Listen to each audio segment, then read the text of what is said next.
So our complete support to the people of Sri Lanka, and of course India has also given out a detailed statement, and India is closely watching what's unfolding in our neighbouring nation. But what is happening on the ground in Sri Lanka? India Today's team of reporters are on ground zero, and I want to now take you directly to them. Pramod Madhav, Ashutosh Mishra and other colleagues locally as well there in Colombo are joining us now on the special telecast, including also Chanuka Pereira. Pramod, I hope you, Ashutosh and Chanuka also are safe. Over to you now. Do tell our viewers the special telecast with all of you coming in from the ground zero. Over to you.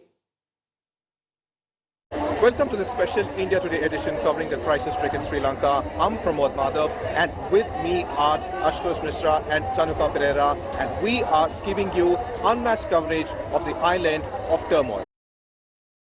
Protesters stayed put inside the President's Palace and PM's office. On day 2, they cooked and ate inside the President's Palace and pressed for peaceful transfer of power.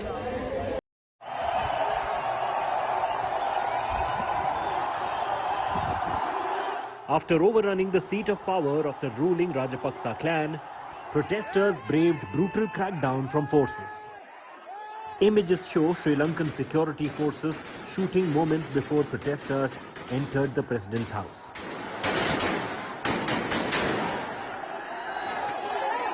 The unarmed protesters also braved wrath of lathi-wielding security forces on Saturday. After successfully storming the palatial building, Lankan protesters are now digging in heels. Roddy Rollins now, sling blade! Wrestling on the sprawling luxury beds of the president and prime minister. Over the top rope, they've got something big up his sleeve. Using their gyms, pools, kitchen and piano.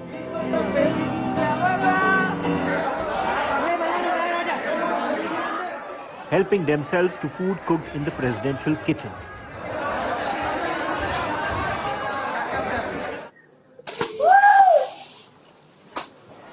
Soaking in the luxuries of the presidential palace.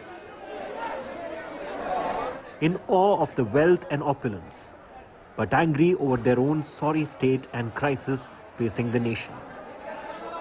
Sri Lanka has woken up to difficult times, and that's what you can see evidently over here, as so many youths have gathered outside a government building, and they have been over here for a very long time. In fact, they have also gathered food at this location, and they claim that this is one of the official residence of President Gotabaya, and they have come over here demanding justice. The protesters claim they have recovered millions of rupees from the president's house, stashed away as the president fled just minutes before the presidential house was stormed.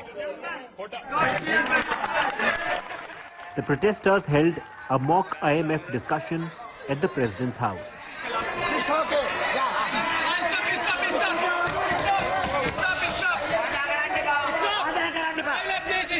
Played carom inside the opulent halls. Playing the president's popular campaign song, The Hero That Works, in an ironic send-off to the president.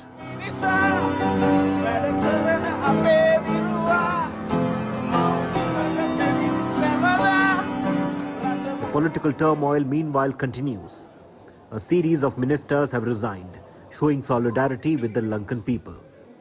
The opposition parties are holding consultations and hoping to install a new unified government. The Lankan opposition parties are now chalking out the future course. Once the Rajapaksas relinquish power, the challenge before any unity government will be to address the huge financial crisis that the island nation faces. That will be a Herculean task. To heal the festering wounds on the island nation's soul, both the President Gotabaya Rajapaksa and Prime Minister Ranil Wickremesinghe have agreed to step down. As anger explodes on Lanka's streets, India has adopted a cautious stance, choosing the wait-and-watch policy. With Chanuka Pereira, Pramod Madhav and Ashutosh Mishra in Colombo, Bureau Report, India today. Here is a look at the presidential palace and the Prime Minister's house, which has become free for all. Once most powerful institution is now in shambles and overrun by protesters. After winning the elections, the President Gotabaya Rajapaksa spent all his tenure here at his house, and this is his master bedroom. That's the bed which Gotabaya Rajapaksa used, and this is a huge area, around 400 square feet. This is the presidential bed. Of course, you can see the protesters and the local Sri Lankan people are now really having fun on that. That's presidential chair right in his room. That's the cupboard which President used. Of course, all his clothes must have been kept there. And that's a treadmill just to work out. Besides the television, there's a sofa also. That's a large size television there in the room. And here, one treadmill which is also kept in his room. Besides these giant air conditions. And that's the sofa there you see. Again, this is the huge, around more than 400 square feet. That's bedroom of President Gotabaya Rajapaksa. The protesters who stormed the President Palace and adjoining Prime Minister's house were awe-struck at the opulence. Many of them were seen sprawling on the lavish beds, exercising in the super luxury gyms, diving into the presidential swimming pool, and even cooking and eating in the presidential kitchen, with no security persons anywhere to challenge them. Here is a report on images which resemble the chaos during Taliban takeover of Kabul.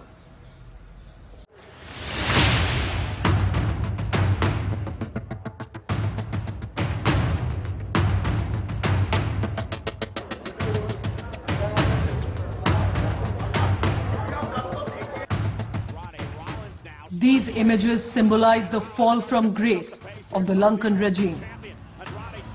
Protesters romping, wrestling on the personal bed of Prime Minister Ranil Wickremesinghe. After barging inside with no security force present to challenge them. After winning the elections, the President Gotabaya Rajapaksa spent all his tenure here at his house, and this is his master bedroom. That's the bed which Gotabaya Rajapaksa used, and this is a huge area, around 400 square feet. This is the presidential bed. Of course, you can see the protesters and the local Sri Lankan people are now really having fun on that. Similar fate awaited the lavish four-poster bed of President Gotabaya Rajapaksa. A group of protesters were seen lying on this bed. Mr. President, thank you. I'm sleeping in your bed. Very comfortable. Protesters also tried their hand at the board games inside the halls of the presidential mansion. Some were seen even playing the piano placed as a showpiece at the presidential house.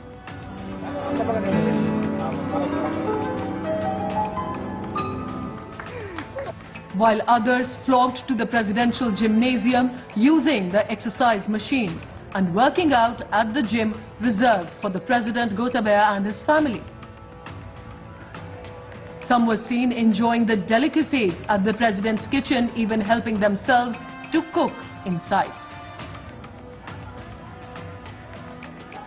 Diving into the swimming pool of the President. Lazing around in an afternoon sun in the water. Strolling in the lavish parks and the forecourt of the presidential house. The protesters, those who barged in the presidential palace in Colombo, the most images that were talked about globally was seen here at this swimming pool, the presidential swimming pool in Colombo, where huge number of the protesters were seen enjoying the pool. Of course, the water has totally changed its color, and still you can see few of these protesters enjoying at the poolside, enjoying the gym, enjoying the presidential complex. The protesters clearly declared the presidential palace as a public property, the graffiti here saying it is open for all. Many others ransacked the president's residence, even spending a night inside. Days after storming the President Palace, Lankans were seen counting cash found in Rajapaksa's house left behind by the fleeing president.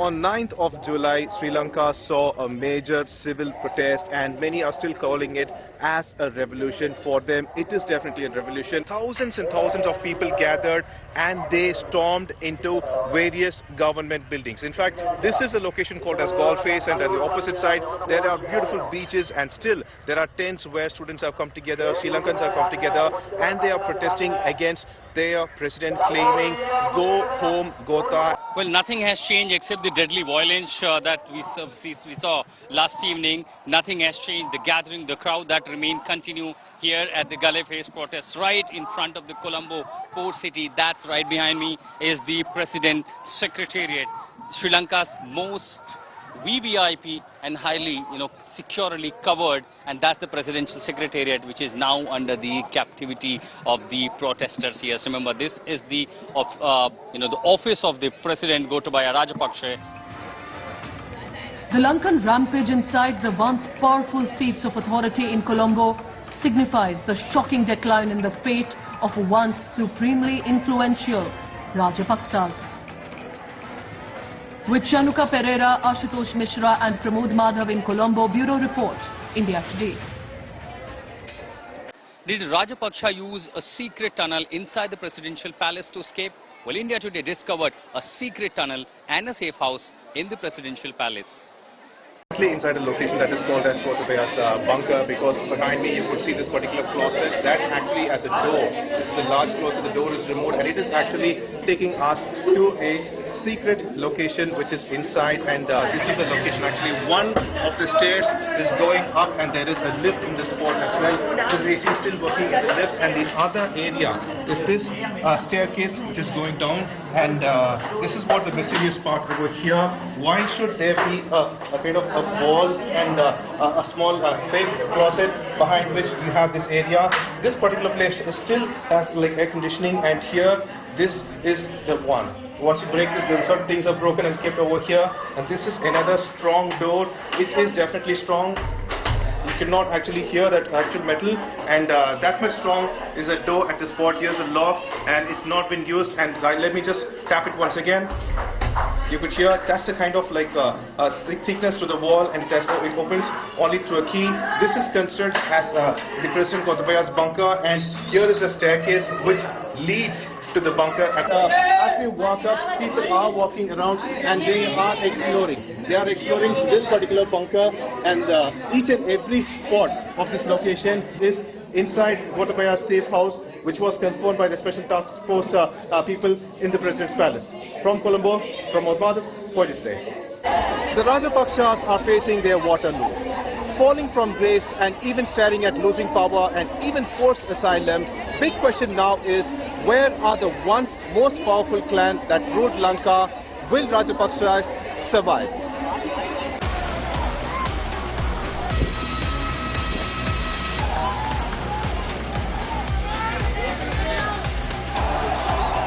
Political tumult in Lanka. The President House overrun. Mobs inside the house of Rajapaksa. Flooding the presidential bedroom, the lavish four-poster bed. President's personal gymnasium. The palace kitchen, and even his swimming pool. Demolishing the air of invincibility of Lanka's most powerful family. Ruling the island nation with an iron fist for decades. Amid the turmoil and open free-for-all, the fate of the powerful Rajapaksas now remain uncertain. Reports claimed that the President Gotabaya had fled immediately before his palace was overrun. A video was widely shared, which according to some reports claimed that the President had boarded a naval ship. The video clip doing the rounds on social media showed 3 men carrying suitcases and running to load them on the ship SLNS Gajabahu. The Sri Lankan President reportedly fled from his house Saturday afternoon after mob, raising slogans of "Gota go home," overran the building's compound. Other theories suggested that the president took a plane from the Colombo International Airport to an undisclosed location.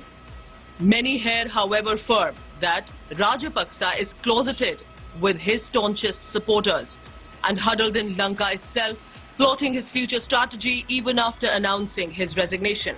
This is the president's office, a magnanimous building, and here it is covered by students and various youths from Sri Lanka who are standing here, who are staying here, eating and sleeping at this spot, protesting against their government, demanding that the president must resign because of the severe economic crisis Sri Lankans have been facing for more than 3 months, where the inflation has gone so high, and as we speak over here they're also gathering once again and they're getting ready for various protests. Here is a situation with that popularity, with that gain that he had with the leading the war, giving the necessary political leadership, and with the support that he got from the entire country, he basically started losing control of power.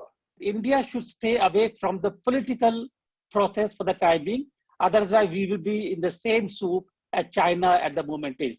We should stay away from politically, but support economically. The president indicated that he is still in control, releasing a government order asking officials to expedite gas distribution. Rajapaksas, despite their fall from grace, may still have a political future in Sri Lanka. The mess that the next government will inherit will surely add to the hardship of the common Lankans. That may give the much-reviled family a return route. With Chaturanga, Pramod Madhav and Ashutosh Mishra in Colombo, Bureau Report, India Today. Here is an explainer on what happens when Rajapaksa hand over power. So what happens if President Gotabaya Rajapaksa resigns from Sri Lankan government? The Lankan parliament will have to convene within 3 days. Remember, 13 July, and after that will be very important for the country. Once that happens, date will be fixed to receive nominations for who the next president of Sri Lanka would be. It gets very interesting here. If there's only one candidate, what does that mean? That he or she will immediately become the president of Sri Lanka. But if there are more names that surface beyond one candidate, then there will have to be voting in the parliament. What happens till then? Prime Minister will be the acting president until the parliament elects the new president. So Prime Minister Ranil Wickremesinghe will be very important at least till 13th of July, because remember, right now there are protesters around on the streets of Sri Lanka and inside the presidential palace. Till then, there will be uncertainty in India's neighbouring nation. That's all on this special broadcast on Crisis Zone Colombo. Stay tuned to India Today for exclusive coverage and fastest updates on island of turmoil.